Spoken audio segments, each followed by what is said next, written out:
issue by issue. On the show today, we'll begin in Plateau State with Governor Caleb Mutfwang as we unpack his administration's response to the security crisis, rising infrastructure, and the future of governance in the Middle Belt. What's working, what's not, and what lies ahead. Join me as we go beyond the headlines to the heart of performance, policy, and politics.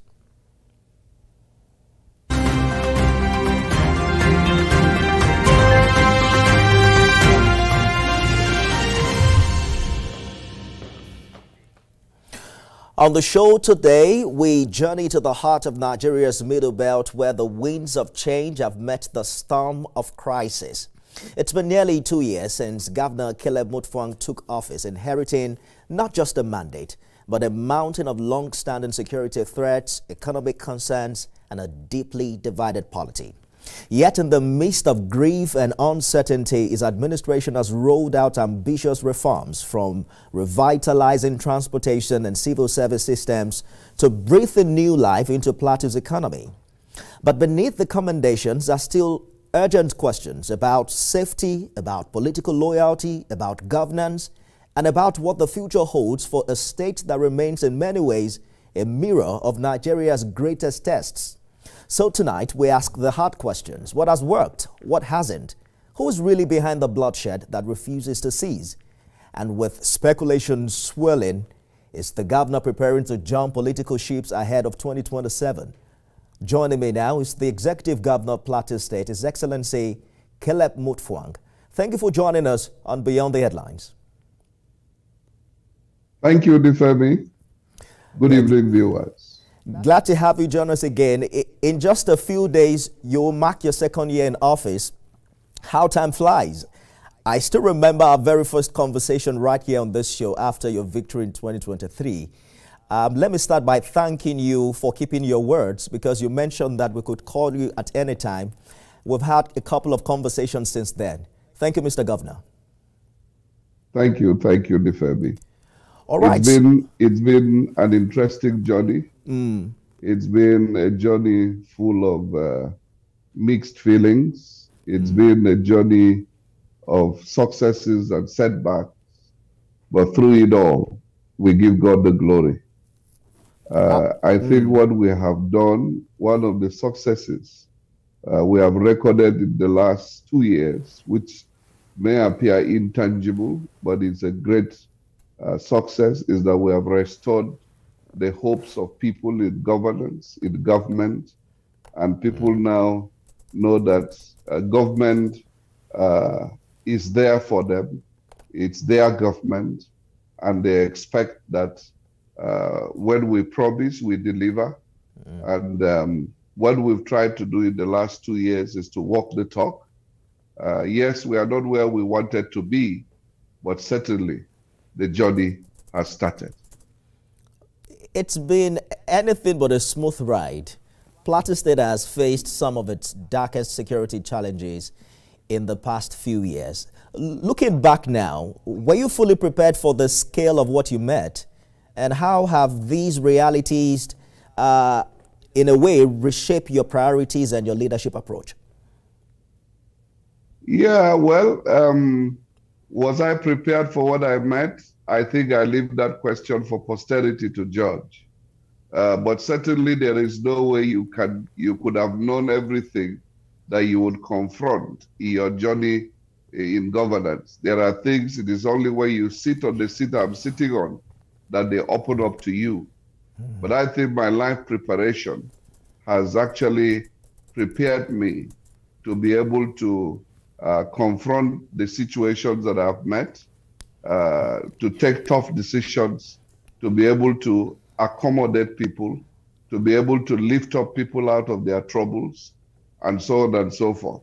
I wouldn't say I've been perfect, but I thank God that at least we have not crashed under the weight of expectations. We wish we could have done more, but certainly, like I said earlier, we have given people a new lease of life, and they know that when we talk, we walk the talk. Let us begin with the issue of insecurity. We've seen some proactive steps by your government, like the ban on night grazing, restrictions on cattle movement, suspension of mining, reactivation of Sorry, Difemi, the volume is diminishing at your end. Oh, can you hear me now, Mr. Governor? Yes. Can you? Okay. I was saying that I want us to begin with the issue of insecurity, because we've seen your government take certain steps, you know, banning night grazing, coming up with a lot of unique ideas to fight the insurgency. But it seems that we are seeing some form of contradiction, irrespective of all of the effort you have made. How is your government adjusting to strategy in real time? Specifically, what have you identified to be the challenge? Because you have mentioned that you were ready to name some of the people, you know, behind this challenge. What is really going on when it comes to insecurity in Plateau State? Thank you, Difemi. I think the challenge of insecurity on the Plateau, like you know, is not something that just began yesterday. It is something that we've had to deal with over the last close to 30 years or thereabout.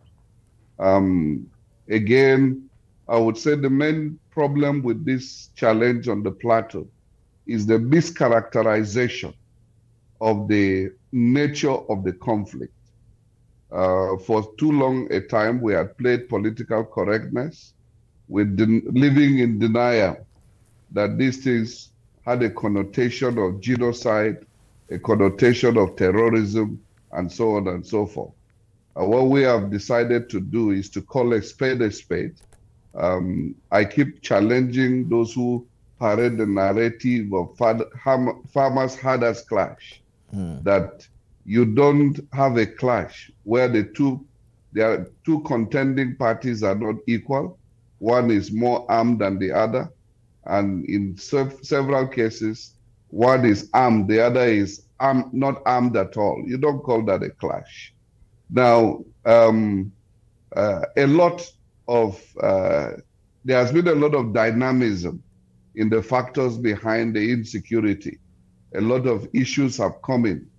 Now, even though I would have gladly tried to play down on the issues of religion and ethnicity, sometimes these things get thrown to the forefront, because if the attackers are from one religion, the victims are from another religion, you can't persuade the victim otherwise that this had a religious connotation. But having said that, we've been trying to deal this hydra-headed situation as much as we can. And basically, as you know, you are breaking into two compartments, kinetic and non-kinetic. For the kinetic, we have to rely on the federal security agencies. And sometimes they are not at their best. Sometimes they are demotivated.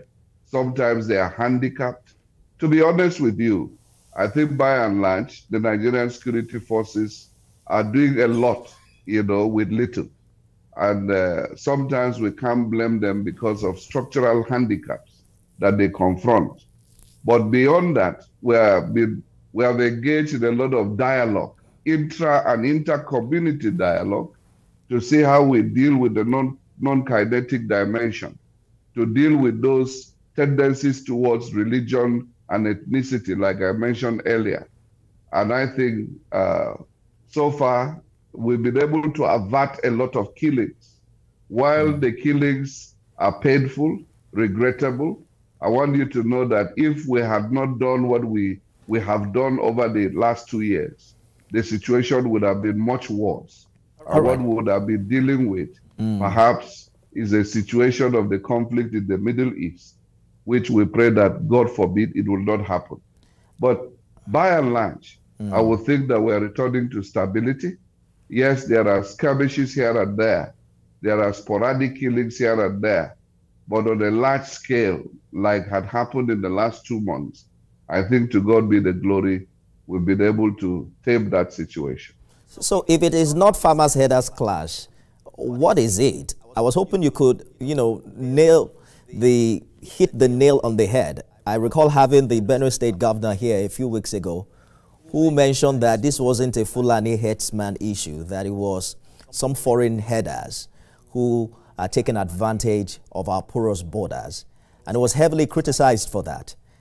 Who are the people attacking your people? Have you been able to identify them?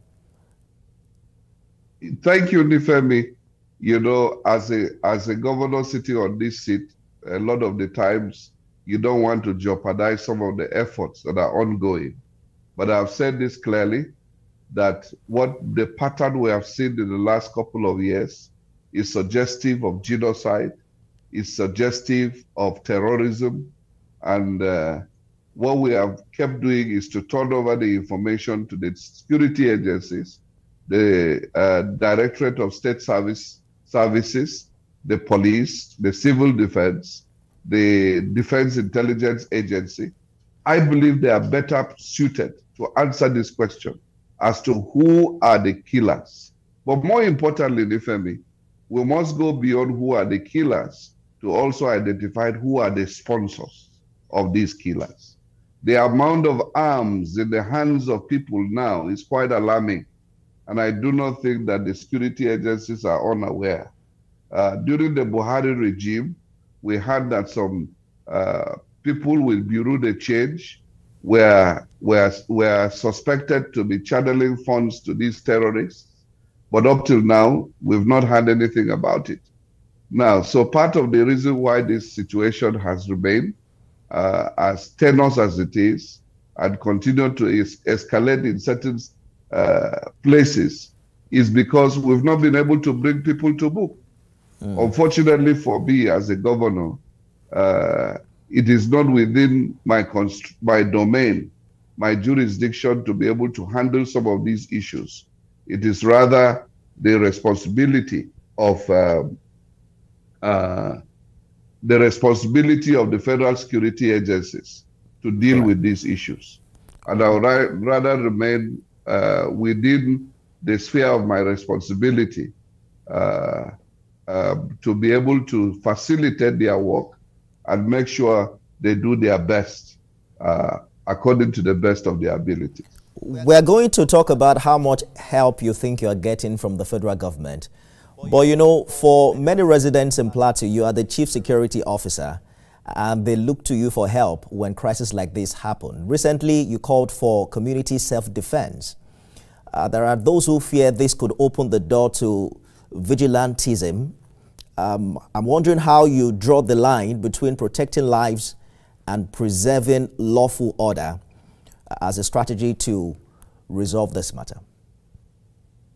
Yeah, as you know, Nifemi, I've been an unapologetic supporter of state police. I believe in Nigeria we already have state police. The Amotekun in the southwest is an example. We have the Operation Rainbow here. Now, it is better for us as a country to make these things lawful, legitimate, so that we can be able to control, to manage, to regulate, rather than allow non-state actors to take the stage, and they are doing things we do not understand. But having said that, yes, there are fears that have been expressed in various quarters as to the unregulated raid of vigilante groups. But you cannot tell any man to protect his household. It's a given. Every man has a responsibility to protect his household. And if you find a community, then definitely it is the responsibility of members of that community to ensure that there are no intrusions in their midst, and that when there are security breaches in their midst, they know how to deal with it.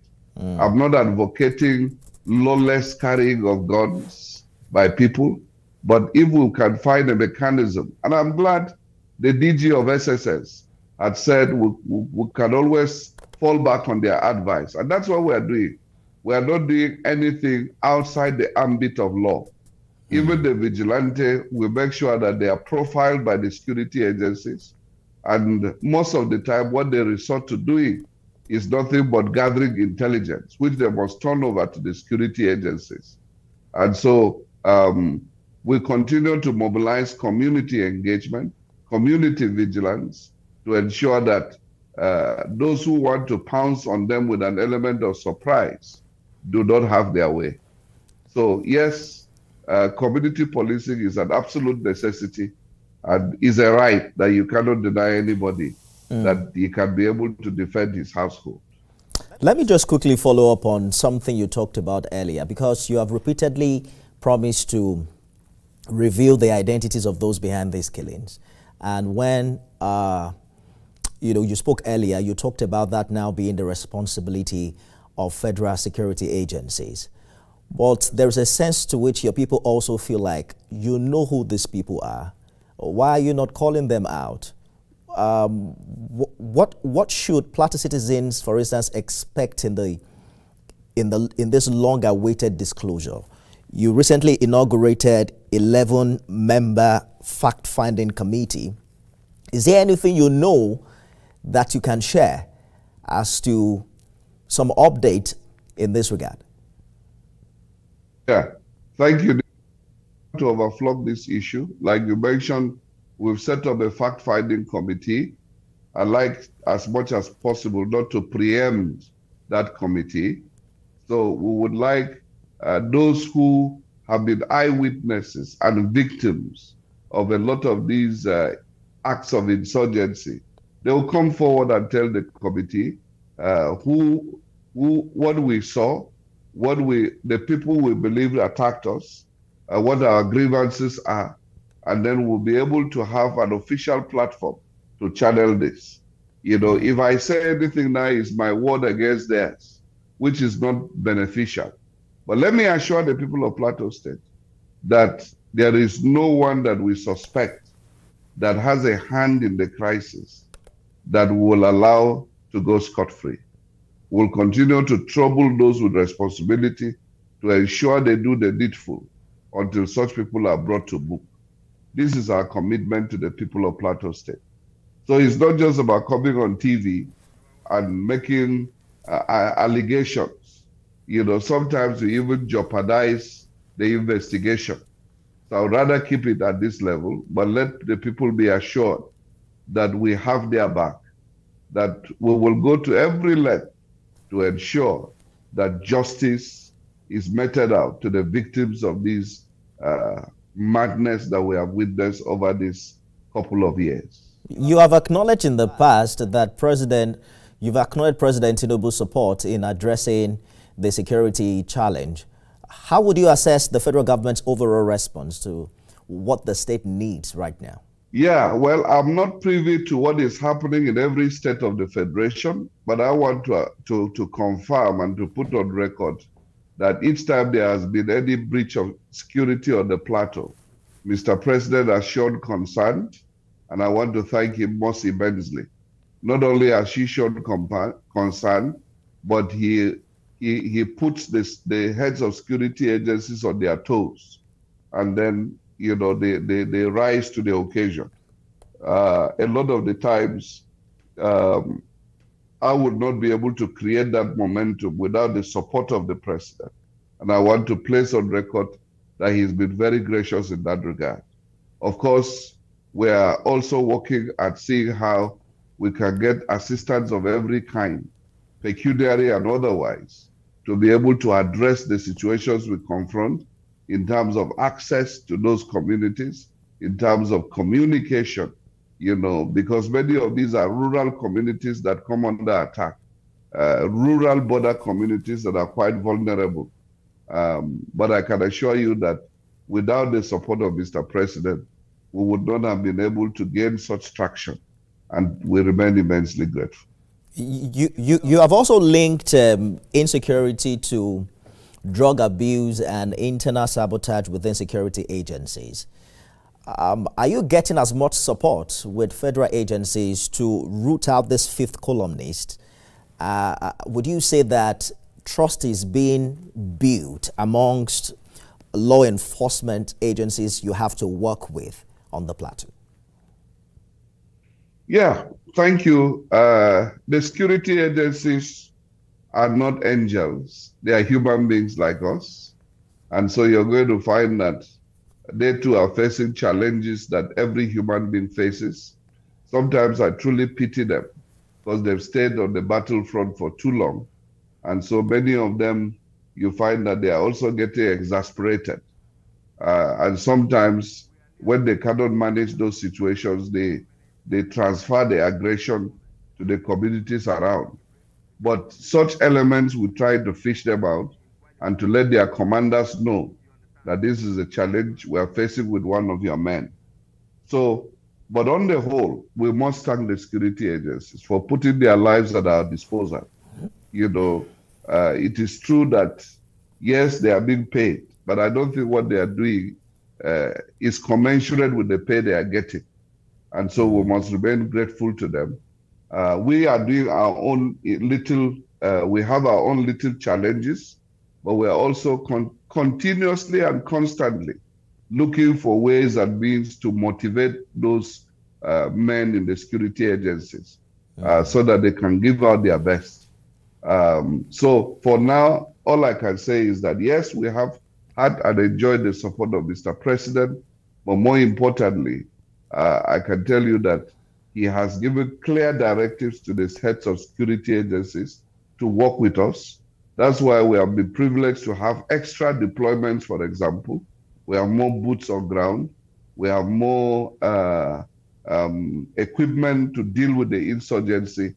What we are hoping will build up more in the couple of days to come is our intelligence gathering mechanism that helps us to nip issues in the bud before they escalate. So we're getting a lot of reaction online as this conversation is going on. Residents in Plateau are asking quite a number of questions. If you don't mind, we'd like to keep you a little longer because I understand that despite the security crisis, you have also been credited with some significant infrastructure and social sector reform. If you don't mind, we'll go on a short break and we'll be right back to talk more. Stay with us, everyone.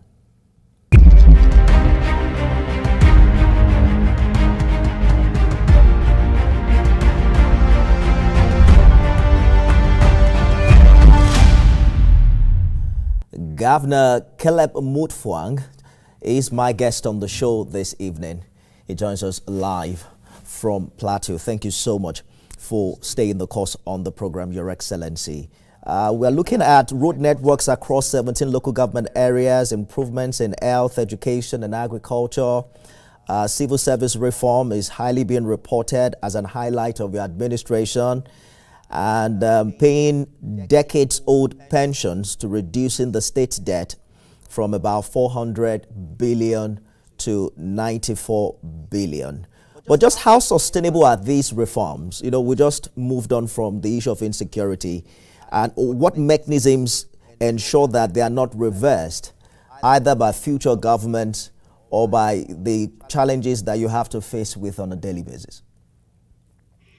Yes, thank you, Nifemi. You know, we came in on the backdrop of disappointment by the people towards government, where they felt government was not living up to expectation. And like I told you earlier on, what we have succeeded in doing is to rebuild trust, to rebuild hope. And that's why we've done that very carefully by managing resources as prudently as possible. Yes, in terms of volume of money that has come in from the Federation account, it has increased in terms of quantity. But let me make this very clear, that when we checked what we have received in the last 2 years against the backdrop of what the previous administration had received vis-a-vis the exchange rate, we have actually received less. But what we have done differently is that we've tried to manage as prudently as possible the resources at our disposal. And so we've invested in healthcare, both from the primary healthcare level to the tertiary level. We've invested in education. We've stabilized the educational system. When we came in, it was a system nearing collapse, where even accreditations were about to be withdrawn in our tertiary institutions. So we had to quickly make investments to stabilize them. As I'm talking to you, there's a lot of improvement and expansion in our tertiary institutions of learning. We have also been able to invest in the transport sector. It's one of our most visible investments, where we introduced the metro buses. Now, the interesting thing about the metro buses, that it is a very innovative way of cash transfer to our citizens. Instead of giving them raw cash, they get it through these transport subsidies. And we've been able to use that through the metro buses. We are the only state in Nigeria, I believe, that has collaborated with the Nigerian Railway Corporation to revive the railway services within the city, which we are also doing at a huge cost to government to move people and goods. I'm told that our metro buses have been moving at least 9,000 people each day, which is quite significant. And to God be the glory, we just added to the fleet with another 15 buses. And I want to let Nigerians know, and I'd like you to prove me wrong, that these buses are brand new, they are not refurbished, and we've been able to deploy resources in that regard. We are looking at how to improve youth empowerment, how to create jobs. We are looking at, but the thing is that these things don't happen overnight. One of our also great areas of impact is the road infrastructure, both within the city, and then we are beginning to go to the local government areas to revive abandoned road projects. Road projects that began probably 10, 12 years ago were abandoned by the last administration. And we thought that since these roads were well thought through, that we should go back to them and see to their effective completion. That's what we are doing so far, in a nutshell. I can't touch every sector within the span of this discourse, but I can assure you that to God be the glory. We are doing the much we can. Recently directed all the commissioners in your cabinet to present their scorecards publicly. Are you planning a cabinet reshuffle? Should Plateau residents expect to see some new faces? Oh, we just had a cabinet reshuffle in February. Maybe you are planning another one. Has not formally informed you. We had a cabinet reshuffle. We rejigged the cabinet, and we are satisfied with the people we have on board thus far. So what's the essence of this scorecard if it is not to check whether they are performing or not? Well, the essence of the scorecard is to give the citizens an opportunity to hold the officials of government responsible, to let them know what we have done and what we are doing, where we are going. It's about citizen engagement. We see ourselves as servants of the people, and therefore we must render account. And so the essence of this briefing is to let the people know how we are utilizing their funds, and so that if they have issues that we need to listen to, we can listen to them. And I'm sure that thus far, that has been the objective we've been pursuing. You just gave us a long list of what you consider achievements and what you've been able to do. Would you be honest to also identify publicly if there are gaps you have observed, in governance and even within your cabinet's performance, and how you're planning to close them in your third year? Oh, absolutely, Femi. It will be irresponsible of me to sit here and tell you that we've done everything right. Certainly there are gaps. Your success, if you are to measure it on a scale of 50 to 100, you're going to find that different departments of government will score differently. But on the whole, I take responsibility. I know that there's a lot to be done. We are not satisfied with anything we have done in any sector. For us, we are just scratching. What you have seen so far is the tip of the iceberg. We are determined to do more. The vision, the burden we have for Plateau State is much bigger than what you're seeing now. We thank God for people appreciating the little we have done, but I can tell you our dreams are much bigger than this. So certainly there are gaps, and we hope that we'll utilize the coming year or two to be able to address some of those gaps. But in any event, governance is a continuum. people would come after us. And we hope that we would have laid sufficiently a sound foundation for them to continue where we have stopped. Your brother, Governor Abdullahi Sule, was on the show earlier this week. I think it was the same day he came to Plateau. Both of you recently opposed the proposed scrapping of state independent electoral commissions at a national conference. What exactly is at stake for Plateau if these commissions are dissolved? Well, thank you, Nifemi. It's not about what is at stake for Plateau. We are a stakeholder in the Nigerian Federation, and we also think that the way the Nigerian Federation should be headed to is to have more of true federalism. By true federalism, it means that there are certain functions and powers that should naturally be decentralized. And I think that is the way to go. It gives people a sense of belonging. It helps them to know that they are stakeholders as well. I therefore have vehemently opposed the scrapping of state independent electoral commissions. I think it is self-serving. It does not help in any way. People have complained about the lack of independence of the commissions, and then, of course, the issue of poor funding. But I think that for us on the Plateau, we've tried to put a lie on some of those factors, because in our local government elections conducted last year, I think we raised the bar. We tried to show that elections can be conducted free and fair, and to a large extent, the number of councillors that won seats from opposition parties was quite amazing, was quite interesting. I remember some of the traditional politicians calling on us to reverse those successes, and we said, no, that's the essence of democracy. We've also tried to make sure we selected men of good character to lead such an institution. We've also made sure that we try to provide funding as much as we can. But I think for us as a nation, we must go forward. Sometimes we take a step forward and we move 2 steps backward. It's not healthy. It's not correct. It's not proper. If we tie into global best practices, there are many, many things that we're trying to do at the state and federal level that are being done by local governments.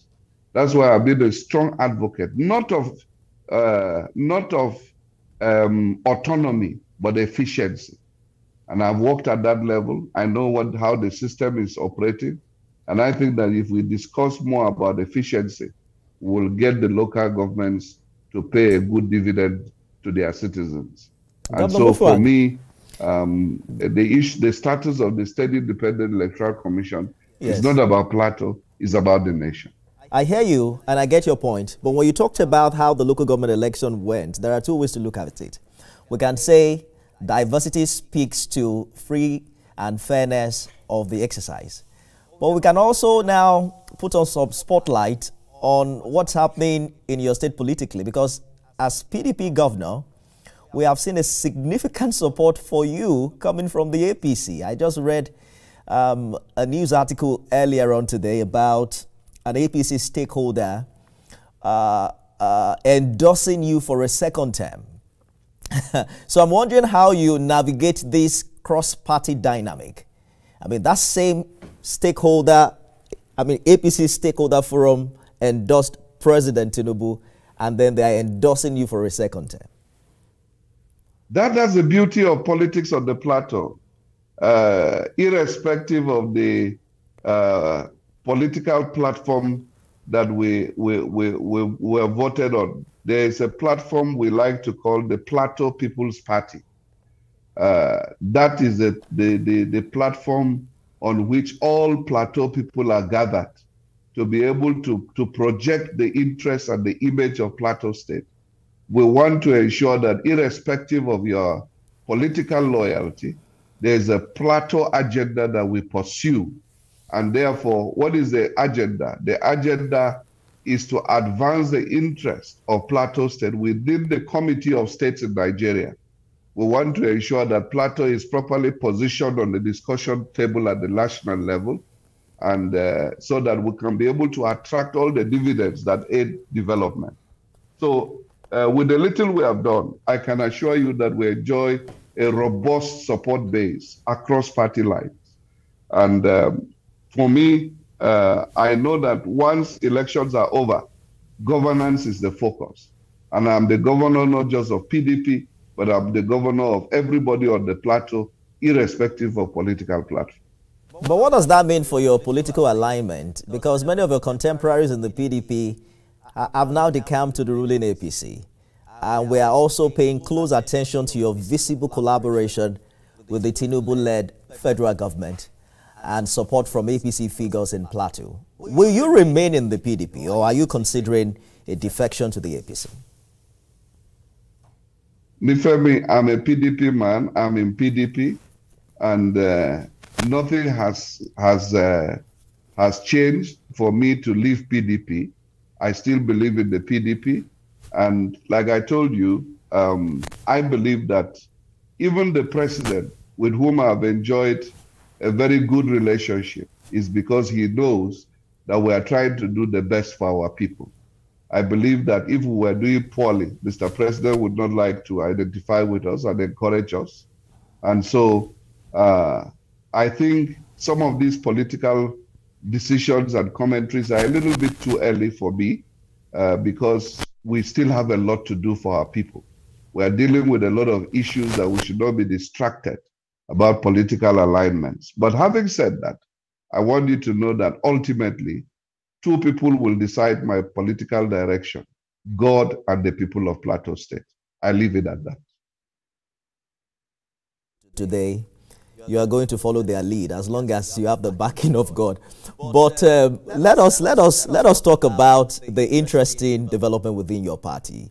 You are focusing on governance, no doubt, but I'm sure you are aware that it is, politics forms the base for which you govern.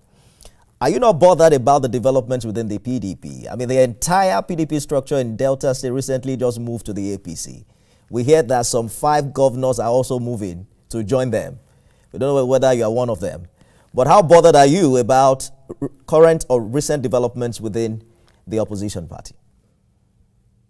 Well, I think for me, yes and no. I will tell you that PDP still remains a solid party.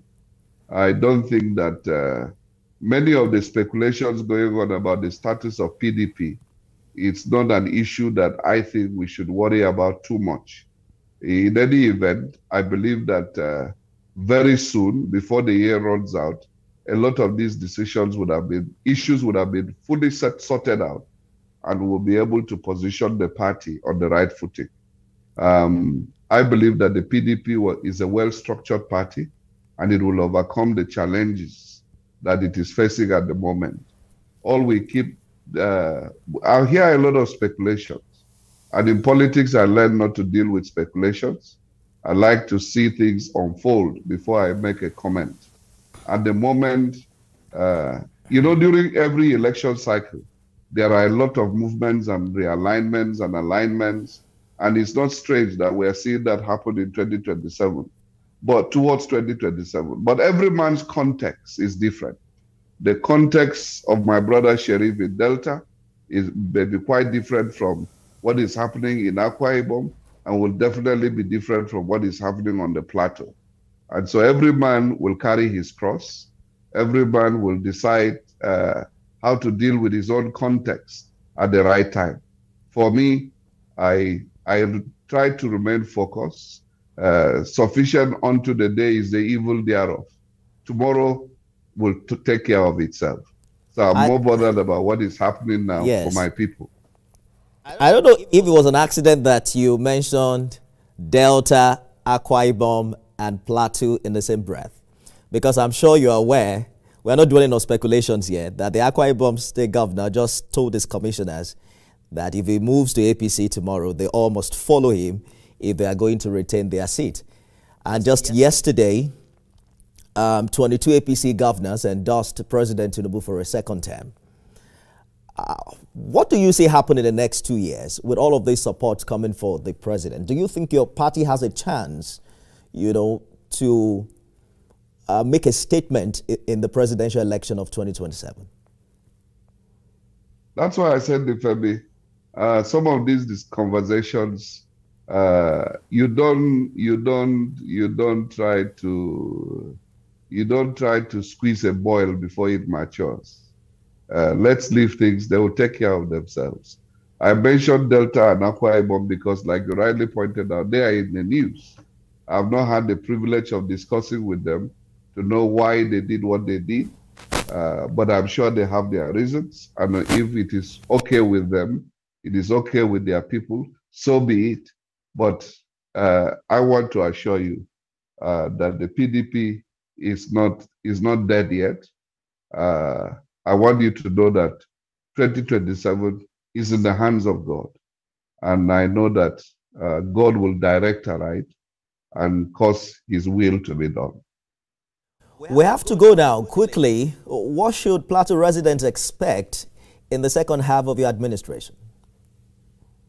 Oh, absolutely. They should expect more. They should expect better. They should expect greater things to happen. We are more focused than ever. We are more determined than ever. It is now we are beginning to get our acts right. And we are more focused on governance now than ever. We've been able to gain momentum in several respects, but we are looking at getting into other spheres of endeavor. One of our areas we are looking at critically is how to move the agri sector. We want to develop agribusiness, and it's anchored around our youth. Just this afternoon, my state government signed an MOU with the International Institute of Tropical Agriculture to provide us with advisory services in terms of agribusiness. And we're engaging a lot of developmental partners. As you know, we're one of the states that have pursued vigorously the onboarding of the Special Agro-Processing Zone being financed by the African Development Bank. And therefore, we're looking at how to boost agricultural production and make sure that we cover the two seasons, both dry season and wet season. Dry season, of course, with irrigation. We're looking at how to be able to unlock the mining sector so that we can be able to gain more dividends from these natural resources. And I can tell you that another area that Nigeria will look out for us very soon is in the area of tourism. Already, I want to inform you that Jos hotels have one of the highest room occupation rates in the country. If you come into Jos anyhow, you may not find an hotel to sleep because they are fully booked. And so we are on the right course. These are our economic drivers, and we are pursuing them with all vigor. So I want to assure the people of Plateau State that there is more to come. There is better to come. There is greater to come by the grace of God. We wish you the very best, Governor Caleb Mutfwang. Thank you so much for talking to us. Thank you, Nifemi, for this opportunity. And I wish you guys all the best. Thank you. Glad to have you, Mr. Governor. Well, since President Bola Tinubu assumed office in May 2023, food prices have been a major concern for many Nigerians. While the early months saw